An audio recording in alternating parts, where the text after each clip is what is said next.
Hi, I'm Scott LaMorte from Itasca Bank Trust Co, your local bank with big shoulders. Together, we've been shaping the future since 1948, but we're just getting started. We take pride that businesses and individuals like you know us for our high level of customer service, financial strength, and up-to-date technology. What we really want to be known for is our connection to the community. Itasca Bank Trust Co may have a big bank ability, but we know what matters most: people. Join us as we invite members of the community to the table and have conversations as neighbors. Welcome to the Itasca Bank Trust Company's Insights podcast. Through this podcast, we hope to give you insights into the work we do with our customers and our communities as we strive to be Chicagoland's best community bank. I've got a full house in the studio. Thank you all for being here. I've got three guests. I've got John Mueller from Itasca Bank Trust. John, thank you for a return visit to the Betty D studio. Happy to be here, Scott. We've got Sheryl Fasone from the Conservation Foundation's Green Earth Harvest Program. Sheryl, thank you for making the trek. It's a long way from A to B, but we appreciate you being here. And I have my longtime friend, Barbara Szczepaniak from DuPage Foundation. Barb, thank you for coming up and joining us. Thank you for having me here. I look forward to the conversation. Perfect.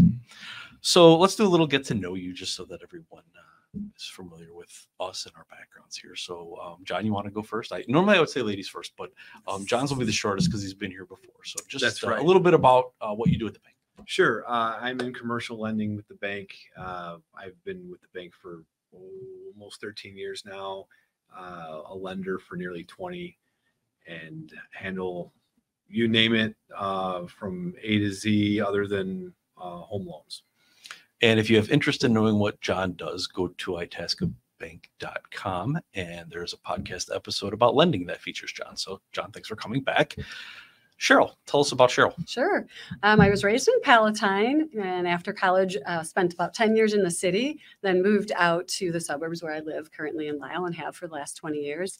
My professional background includes being in the for-profit world for the majority of my career, where I was an HR and tax consultant and project manager. But I had a friend and now coworker who introduced me to the Conservation Foundation and the opportunity to work with Green Earth Harvest. And it just seemed to really match my interest in conservation, living a healthy lifestyle, and eating really good food. So here I am 4 years later. I'm the business manager for Green Earth Harvest, where I work with the 750 shareholders who come to the farm during our harvest seasons. I manage communications, resource development, and then also work with our partners, which include other local farms that come to Green Earth Harvest pickups for the farm share program. And of course, partners like Will County, DuPage County, and Itasca Bank with the farm to pantry programs. So it's going to be a lot of fun for me today to figure out who knows more about root vegetables between you and John, because John grew up on a farm. Right. So this is going to get fun later. Rutabaga, there you go. parsnip. But see, he's overachieving now. Mm-hmm. Barb, tell us about Barb. So I'm the Vice President for Programs at the DuPage Foundation. And in that role, I oversee all of the foundation's grant making and program-related special initiatives. And I've been with the foundation for 15 years. And prior to that, I was with the Educational Foundation in Elmhurst. And I was in that job for 11 years. Prior to that, I was a stay-at-home mom and volunteered in every area, which really got me the start in working in a nonprofit organization. So you have a pretty extensive background in community partnerships, nonprofits, and collaborations and things like that, which I think suits you very well for working with DuPage Foundation, would you say? I'm a matchmaker at heart, and I love doing that. I think that's why we get along so well. So we're here to talk today a little bit about our bank and its 75th anniversary and what we've been doing out in the community, because this has been a year for us to go out and work with community partners in hopefully an impactful way that made a difference. And that's been a year-long exercise for us. And it's actually something that started the year prior. So I'm going to start with John a little bit. John and I are both on the bank's 75th anniversary committee, and we had a hand in sort of getting some things done. So John, tell everyone a little bit about our employee committee at the bank and how we got things started. Sure. Well, nearly 20 months ago, Jim came up with the idea of having us volunteer with the food pantries in our area from Elmhurst all the way to Roselle. And our original goal was to try to shoot for around 600 hours of bank time from those employees donated. And we were quite shocked as the year went on that we went over 750 hours, which coincides nicely with our anniversary year. It did fit the theme. Absolutely. So that's where we started. And there was a number of things that spun off from there that we were able to accomplish, including a number of other events and the vegetable program, which we'll get to in a second. So we're trying to cap everything off now, but we're pretty proud of how everything went together and the enthusiasm from our employees to start a subcommittee to really drive the volunteering from the bank. We had almost 80% participation from our employees in volunteer time, and nearly all of those who did went back a second, maybe even a third time. So we were very excited for that. Tell me about what you've seen with our coworkers, because you and I are moving around the bank freely from day to day. And what were the kinds of things you were hearing from our colleagues after they were done working in food pantries? Well, number one, the smiles on their faces when they got back to work. Right. That was first and foremost. And they would maybe get surrounded by a few other coworkers. How'd it go? Where were you? Who'd you work with today? Which pantry were you at? There was interest from everybody on, what did you do that day? What was it like? Because I think everyone was interested. I don't know that more than half of our employee base had volunteered in any way, shape, or form in the past, and it really became addictive. Everyone wanted to know how it went, and you could see everyone's smiles on their faces, how good they felt, and it became a little bit addictive to want to go back and do it again. Right. And I think it speaks well of the bank that our president, Jim Menching, and the leadership team at the bank just made a decision that we're going to take bank time and let our employees go out in the community hands-on and, unload some trucks and sort out some vegetables and get some things done. Fun thing for me as we were going through that process was, as someone with a nonprofit background like yourselves, you're right. There are some folks who never had that. And then the minute they volunteered, you can see a change in their way of thinking, right? So I think we hopefully made an impact in that way, in that maybe we promoted some future volunteerism that probably wouldn't have come out otherwise, right? Absolutely, safe to say.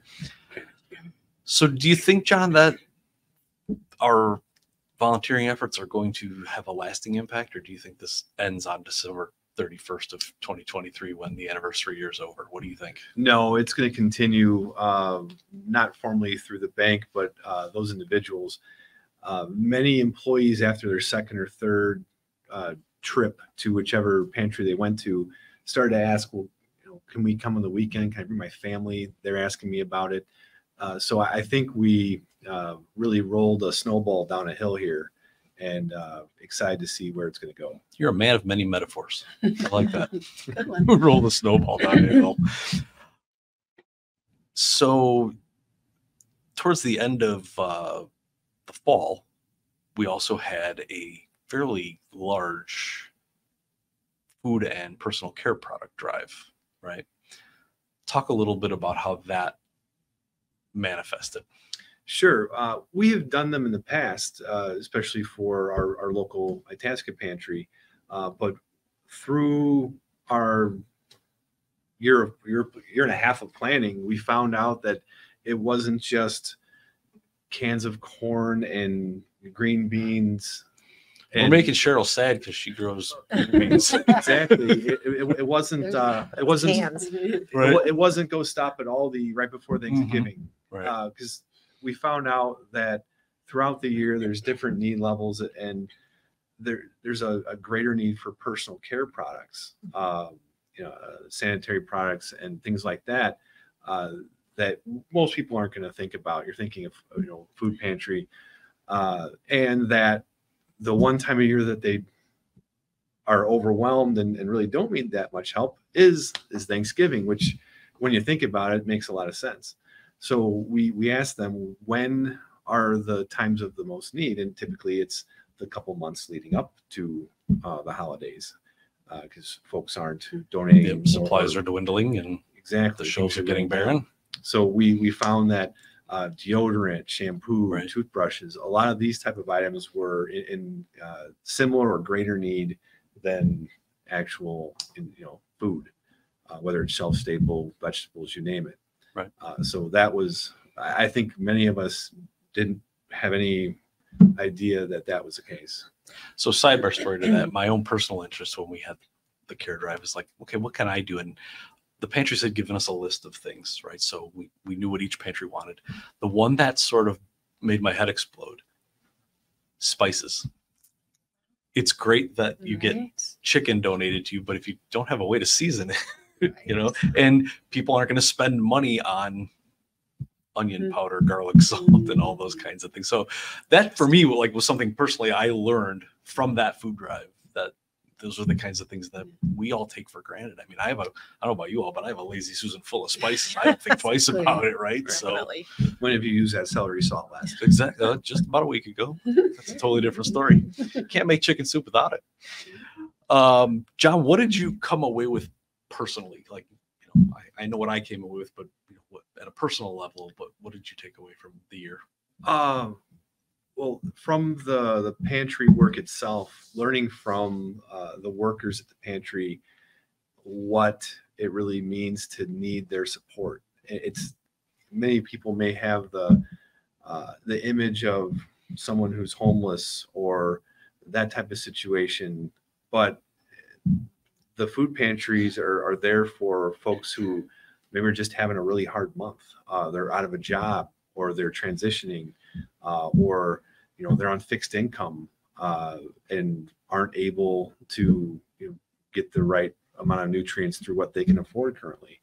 And I think also they were something that came out of COVID through the pantries that I wouldn't have realized occurred. Many people would go in and kind of shop, but there was a lot of a stigma of fear. They didn't want to go in and see someone from church or see someone they knew that they needed to be there. And it became more of a, order and then go out to drop off in the car type of situation, which has really made it easier for people to access the pantries and be able to use that resource until they're able to cover things themselves. I think it showed the bank well this whole year that we do things at sort of a hands-on level, and it's not just a exercise in check cutting, although checks being cut are not a bad thing. And we did that too, but it feels better, right? When you're actually able to sort of tangibly get into that. So John, can you tell us a little bit about how the capital was raised by Friends of the Bank to help fund the produce program? Sure. Well, after we came up with this idea and ran it by the Conservation Foundation, the next question was, is this in our budget? Because we had a very generous but still limited budget for what we were going to do for the 75th anniversary, and how much we needed, approximately $45,000 to $50,000 to kick off the Green Harvest program, wasn't necessarily in it. So we need to thank our business clients that we reached out to between October and December last year that came up with nearly $45,000 to fund and start this project. And without them, we weren't able to do it. And incredibly, none of them said no. When asked, nobody turned us down. So I think everybody out there understands how important the issue was, right? Absolutely. And we haven't made a habit of asking our clients for donations for anything that I can think of for my tenure at the bank. And so when we explained what we were doing, we didn't have to finish. Nope. How much That's would you right. like? What are you trying to raise? Is this an appropriate amount? I mean, those were the questions we got. So it was incredibly surprising how that went. John, if you wouldn't mind, before we sort of transition into what we're going to talk about next, we had a unique opportunity along the way pop up with a vehicle, and that was something that you were directly involved in and did the heavy lifting for. Talk a little bit about how fortunate we were to find an arrangement Sure. to help a pantry? Well, during our brainstorming sessions and trying to figure out what are we going to do to celebrate this anniversary, as we went and we identified our main goal and how we were going to assist the food pantries, one of them in particular was in need of a refrigerated vehicle to be able to go pick up much of their supplies, keep them cold, and get them into their fridges. So we, as a group, tried to reach out to our customer base and find out, does anyone have a gently pre-driven or refrigeration equipped vehicle that they'd be willing to donate? And through our outreach, we were able to connect with one of our clients that did have a vehicle that they donated. The bank was able to get it fixed up, get the refrigeration unit replaced, and get it up and running, get some good graphics on the side for said pantry, and get it out to them. And on a surface level, it feels great to know that we did that. But within a week of it having been delivered and being used, that pantry was contacted and was able to land a very useful connection at a local large, I think it was a Sam's Club, to be able to be the head group that's going to take all the product that they were willing to donate and then distribute it to other pantries nearby. And that was huge. That made everybody in the room feel really good, that within a couple days that something like that transpired. So the trickle down effect from what we've done, I think, is going to continue with things like that. And I think we can say openly, because that truck is seen by a lot of people and it's hard to miss. That's the Elmer Shortfield Food Pantry. That truck is seen on Roosevelt Road almost every day doing pickups now. And that pantry did not have a refrigerated box truck at their disposal. So without a box truck, you can't go to Sam's Clubs or Amazon's because you can't get in the loading dock. So this allows that pantry, which serves 9 communities, to actually take on larger food donations. So huge refrigeration. Yeah. You got to have it, right? So, Yep. you know, that was a great thing. You say we and our outreach, and I can tell everyone, John ran point on that, and that wouldn't have happened had you not put in that effort. So, you know, it's a great story, and it's one that I think makes us all feel good. So, so we're gonna talk about another great story, and that'll lead us into talking to Sheryl a little bit more. But John, you and I can start this story because we were in the room when it happened. So we're in one of these planning meetings, and you know, we start going over, well, what did our food pantry partners tell us they need? What's pressing here? What we heard from all of them, fresh fruits and vegetables, right? And from the other end of the conference room table, John looks at me and I look at him, and we both kind of nod and enter the Conservation Foundation, which is a nonprofit organization based in Naperville that our bank has known for years. And one of the programs within the foundation is the Green Earth Harvest. And that's why Sheryl is here with us to help us talk about what we did in partnership for this year. So we're so glad you were able to come out and share with us. So tell us about Green Earth Harvest a little bit. Sure. So Green Earth Harvest has been in existence for 21 years now. We're a certified organic farm, and we do farm on the 60 acres known as McDonald Farm, which is the headquarters for the Conservation Foundation. Historically and most consistently, we grew vegetables, obviously using certified organic methods, which are also regenerative and sustainable, which basically points to the larger mission of TCF, which is to save land and save water. So through growing in that method and growing super nutritious, healthy foods, we're able to nourish the community through those foods as well. The main way we distribute the produce is through what we call a farm share program, or community supported agriculture, which is an older term. Not a ton of people know about it, but in simple terms, it's really a program where individuals purchase a share of the harvest in advance of the season, which allows us to fund all the things that go into growing that food. So then come June, when the vegetables are ready, they'll come to the farm either weekly or biweekly and pick up their share of the harvest. So that's the main way we distribute vegetables. Just a little bit more too, we started a farm stand because we recognize not everyone can afford or, can be around to have a full season of vegetables. So we do have a weekly farm stand at our farm. And then of course, what we're here to talk about today is the farm to pantry program that that we're involved in now, and a great way to distribute the vegetables to those who are in need. So after this comes up in our meeting, I call you, say, any chance you guys might be able to grow vegetables for us? What went on behind the scenes after that call took place? Right. Well, first of all, so excited about that prospect because it's something that we've been trying to do. We recognize it's not an inexpensive vegetable to purchase. But yeah, so, we knew we had the land.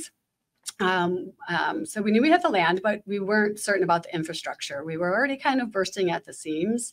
So we went through, a checklist of all the things that it would take to grow for this program, which includes, growing chambers, germination chambers, all the way to cooler space, dry storage space, staffing and equipment, which was really maxed out, but we decided based on thorough analysis that we could make it happen. So then it came down to, could we transport the produce in our little van, or is a box truck going to come in handy? And so we had to identify the logistics of that. And then we had to turn it over to our farm managers to make the plan. We grow for 750 families every year. So you might imagine we have very detailed plans, weekly detailed plans. So they had to take a look at how they could integrate this program into what we were currently growing and make it as efficient and as effective as possible to guarantee the outcomes.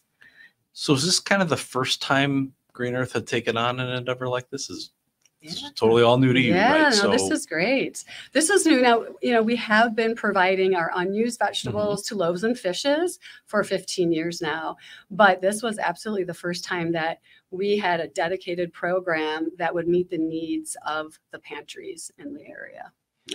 So would you say we're kind of nearing the end of the growing season, right? Yes. I mean, we're late in fall here as we record.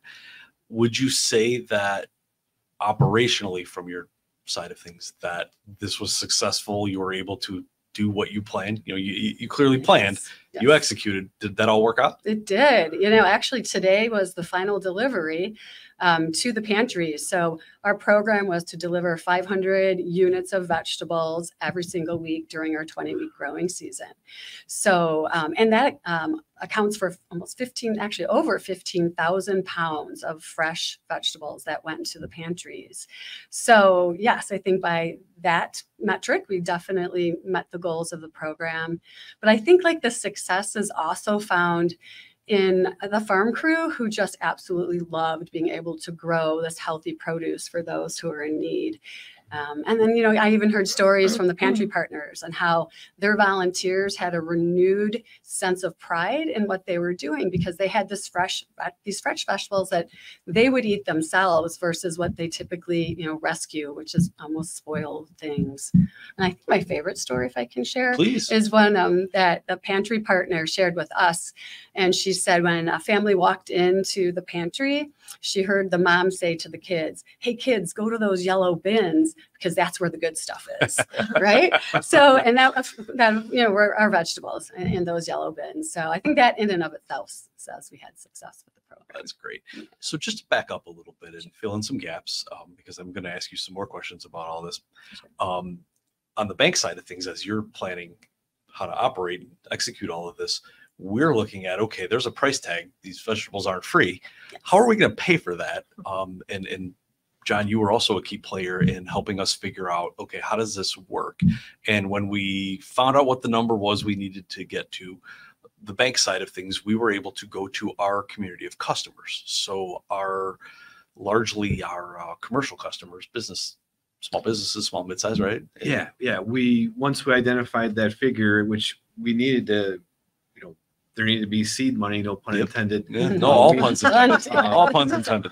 We needed to get get that funding out so that the Conservation Foundation could plan for the year, know what they needed, and have a firm commitment that this was going to come to fruition. So third-party capital was raised by our partners who have businesses within the communities these pantries are serving. And that's, to me, the collaborative moment where it all kind of hit, like, this is making sense here, right?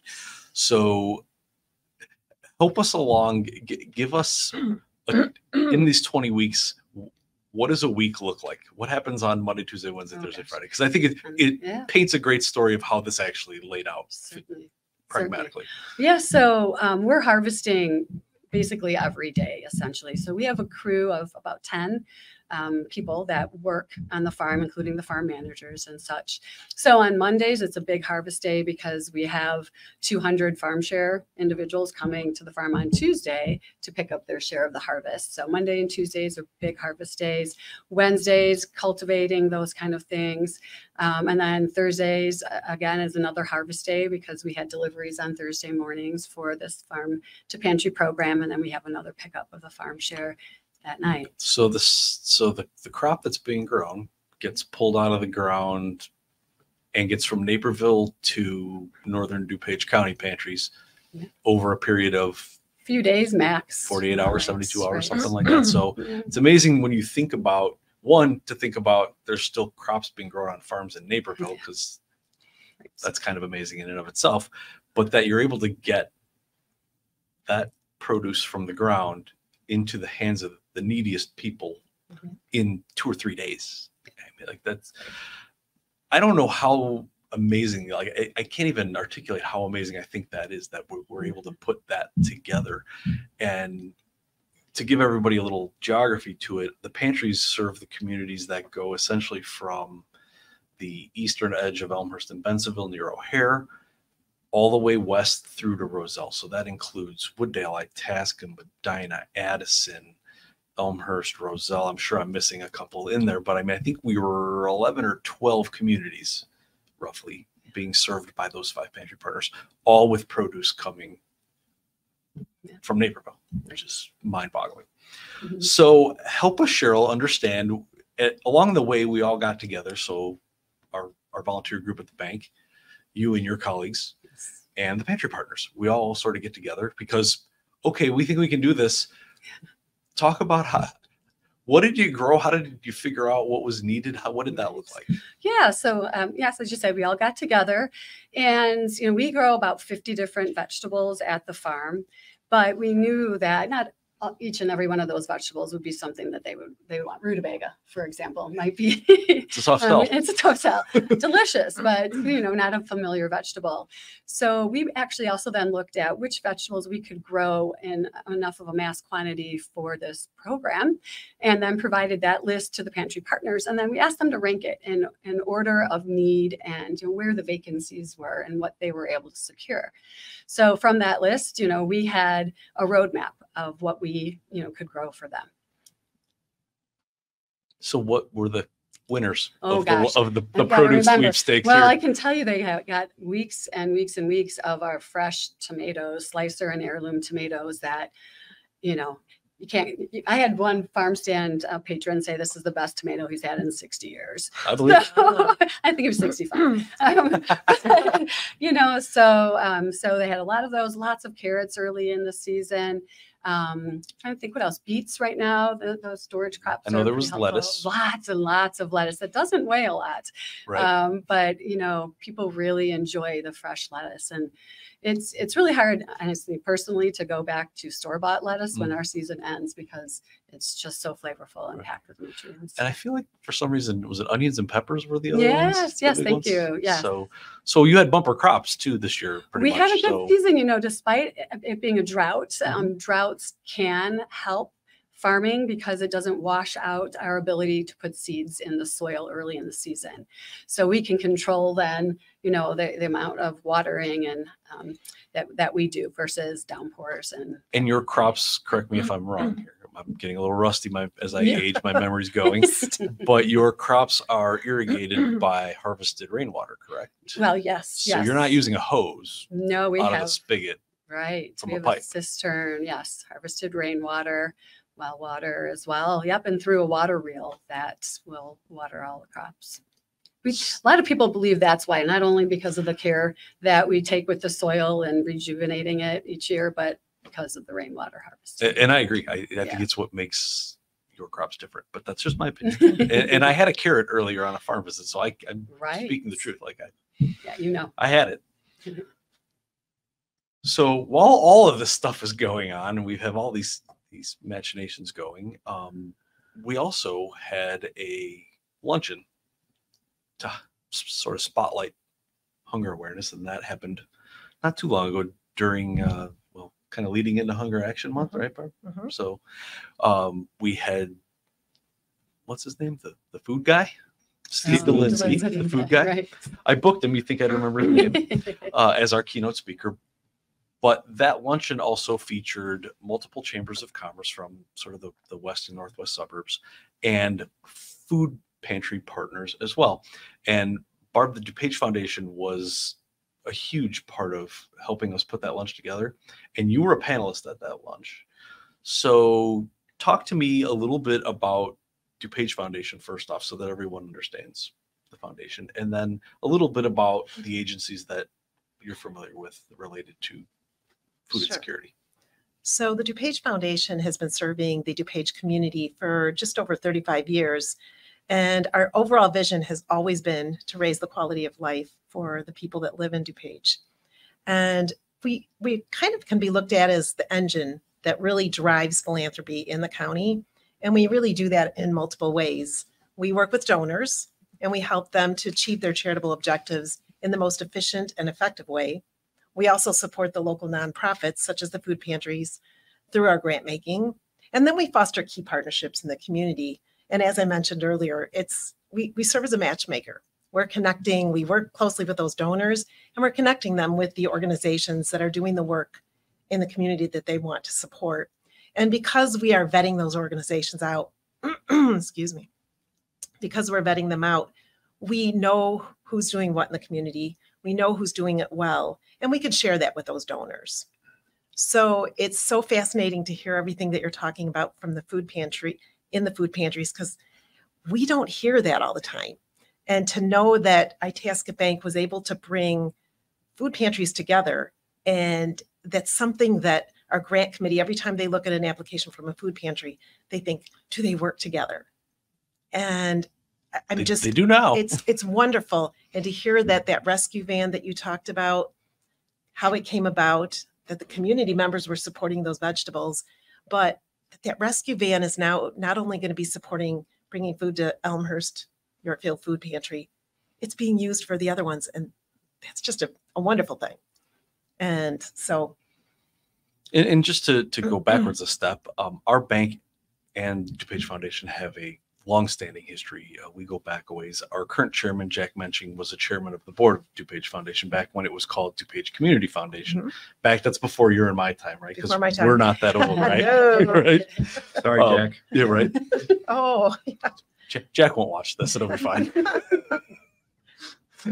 So out of that lunch, Barb, was the creation of a fund, right? So why don't you explain that? You're probably better at that than I am. So actually the idea, I heard about this Hunger Action Luncheon that was going to be held, and it was really Scott pitched it and said, why don't we do that? Wouldn't it be great to have, bring multiple chambers together, have a lunch, focus on food insecurity. And that's a great way to highlight the need, but also to celebrate the 75th anniversary. And people liked it. And so there were meetings. I wasn't involved in some of those initial meetings, but as it got closer, I was involved in a couple of meetings over lunch. And when you bring people working, DuPage is very collaborative. When you bring people together to start talking, ideas are thrown out. Let's do this. Let's do that. That's a great idea. That's a terrible idea. And so you start talking about it. And I don't even know who it was, but somebody said, well, we're doing this. Why don't we perpetuate the ability to support the food pantries? And somebody said, what if we started a fund, an endowed fund at the DuPage Foundation? That was a great idea. And from there, everybody just got really excited, like, oh, how would we do that? What would that look like? And that really was sort of the way it got started. That's literally how that happened. In the course of lunch one day, and that little nugget got thrown out, and everyone else went, oh, wait a minute, hang on, there might be something there. And ultimately, we were able to make that work out. And we announced at the luncheon that the bank would create this fund that would be managed and operated by DuPage Foundation. And we would seed it. And the idea is that the fund will be there for emergency use when any pantry has a need that, they can't fund at the moment. Sort of a safety net of sorts, Right. kind of. Well, the great thing is it's there. It will be endowed, so it will be there forever. And the 75th anniversary, creating that Hunger Action Fund will always be there. So, Barb, now that the fund's created and seeded and going to be permanent, can other people support that fund? Absolutely. We are definitely looking for partners that want to invest in the foundation and want to invest in, helping us to build a base to support endowed, unrestricted, and field of interest funds that would support multiple issues, including hunger. So, Barb, just a ballpark number. I'm not trying to get a exact, I'm not pinning you down here, but just to give everyone a sense of the breadth of work that you and the foundation do, how many agencies would you say you collaborate with that have any level of food insecurity as part of what they do? Well, my understanding, there's more than 40 food pantries in DuPage County. Easy. So, but that's the food pantries. There's other organizations that are providing food, DuPage Senior Citizens Council. People like pads and 50, 60, there's a lot. So, Hunger's a huge issue. This is not something small and trivial. This is something that it knows no geography. It knows no age. It knows no race, no color. It's everybody, right? I mean, so, the work that you're doing is amazing. I think it's awesome that our bank was able to play a small part in helping a little bit. And, we're not going to solve this, but make a dent in it anyway, right? But I think it's a big part, actually, because you've modeled something. Right. You've modeled something that can be replicated with other food pantries. It should be replicated. We would love to see that replicated. So I actually think it's a huge step forward to show that you can bring the food pantries together and you can work together. And I'm going to shout out a couple of people who were at that lunch who had something to do with this, because I know you and I were there, and I know it wasn't either one of us that came up with it. So Mike Citrick was there, Nikki Anderson, and Megan Lynch, who is now actually with Loaves and Fishes Food Pantry.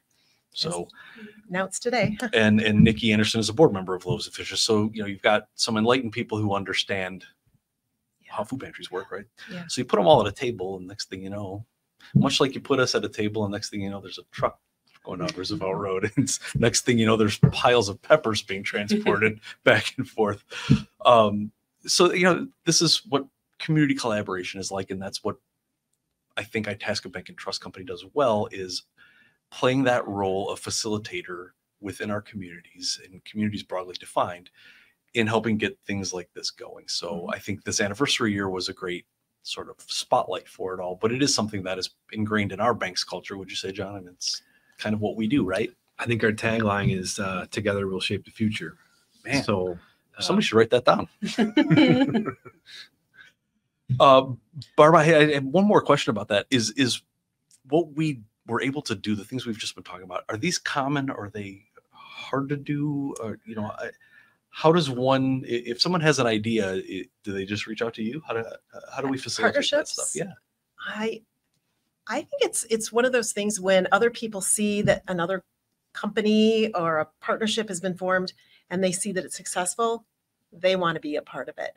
And that's something at the DuPage Foundation we really focus on. We really value partnerships because we see magic has happened in so many ways beyond what we're talking about here. Magic has happened because of what you have started and what you have all done together. And so we are definitely open to partnerships. We work with local corporations. We would like to increase that because we know that they're philanthropic. We know that they want to support the community and where their employees work, but they don't always know how to do it and know how to do it effectively. And I think that's where the foundation can really play a role in helping them figure out their unique interests. We have so many options of ways they can support the community and helping them figure that out, and then creating partnerships, creating a partnership with the foundation, creating this corporation working with this corporation, working together for that coordinated impact. And that's one thing, we really have to do moving forward in the community is all be working together. We expect the organizations to work together. Now funders and people that have resources and donors, if we could all work together at that same level, we really could have a huge impact. So Barb, can you sort of give us a little bit of depth to why having a fund like the Hunger Action Fund is important? Well, as we've been discussing, food insecurity is one of the most pressing issues in DuPage County. And there are some published stats. These are from 2022. Those are the most recent ones. More than 85,000 individuals in DuPage County are considered food insecure. And that's just over 9% of the population. And 14,000 of them are children. And nobody likes to hear that, there's hungry people living in our community. And nobody likes to know that children are going to school with an empty stomach. I think those numbers, when they come out in 2023, are going to be significantly higher because anecdotally, we have heard from food pantries that they have seen double and triple number of people coming to their pantries. So for example, I think those numbers in 2023 could be significantly higher.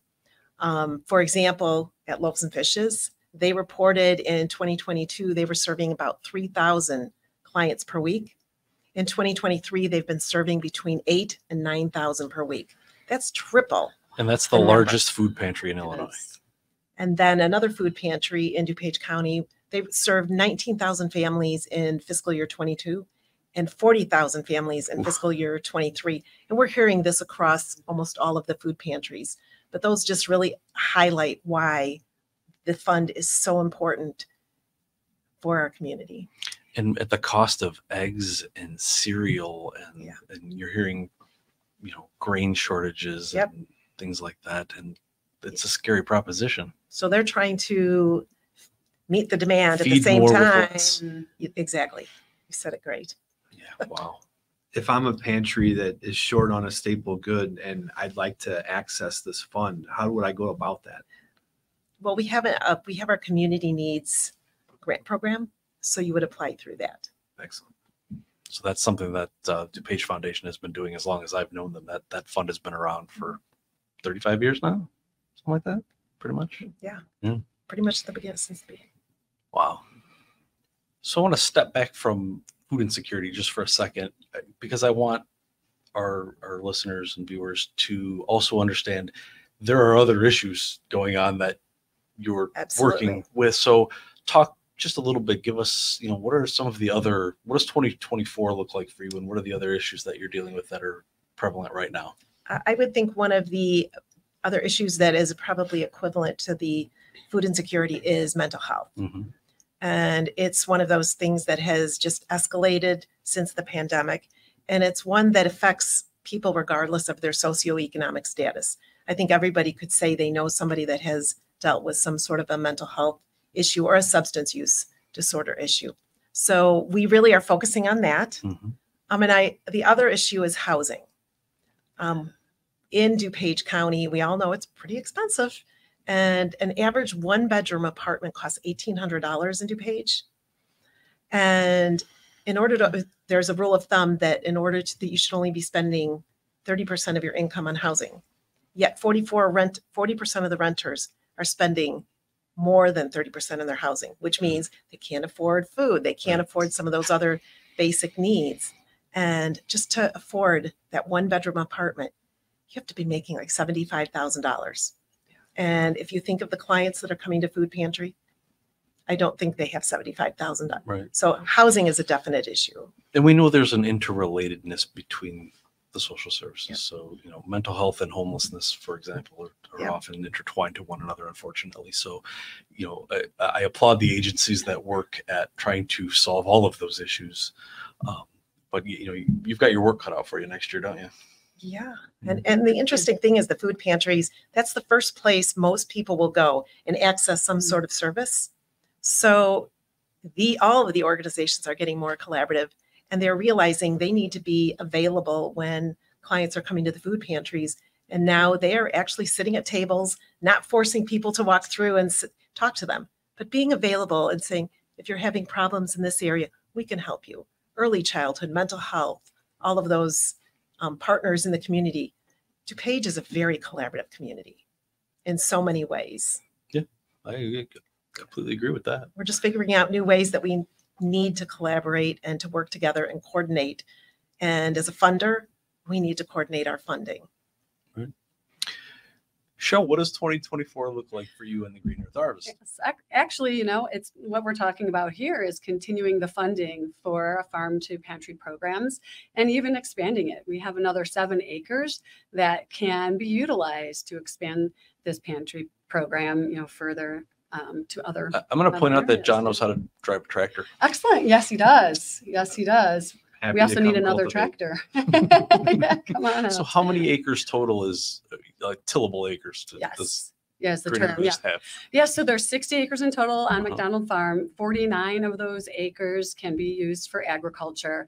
But as a certified organic farm and our dedication to the health of the soil, 1/3 of that needs to be fallow each year. Crop rotation. Yeah, crop then? rotation, cover cropping. Mhm. So we're putting the nutrients back into the soil. Right. So then when it's that area's turn to produce some food for us, it has the nutrients it needs.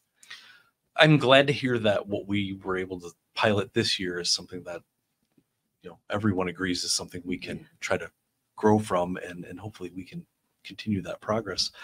At this point, before we sort of wrap things up, I really like to give everyone an opportunity to sort of highlight your organization, say what you'd like about it, let everyone know how to get a hold of you. And Barb, I'll let you start. Barb, what can you tell us about DuPage Foundation? Well, we've talked about all these issues, and if there are people that are wanting to support this, you can always go directly to an organization and support it. But if you would like to explore different charitable ways to be charitable in the community, we encourage you to come to the foundation and talk with us. We would encourage you to we're really focused on trying to engage the community to partner with us and help us to build a base of support for our endowed unrestricted and field of interest funds, such as the Hunger Action Fund. And you have DuPageFoundation.org, and you have the full cadre of social We do. media as well. So I follow you, and I follow you, so I know that. Cheryl, an opportunity for you to tell us a little bit about what you want to tell us about Conservation Foundation, Green Earth Harvest. Are you looking for, donors, volunteers? What? Yes. Yeah. Feel free to pitch away. Thank you. Well, first of all, you can find out everything about our organization at www.theconservationfoundation.org. Green Earth Harvest Program is also part of that website as well. Facebook Twitter, and Instagram. No Twitter. No Twitter, Instagram. Okay. Instagram for the Conservation Foundation is TCF Heron, but the Green That's Earth. HERON, like the Great Blue Heron. That's right. TCF Heron. Exactly. Yes. But all of the other socials are the names of our organization. Green Earth Harvest has its very own Green Earth Harvest. So hit up Green Earth Instagram. Harvest on Yes, social. There it is. Yes.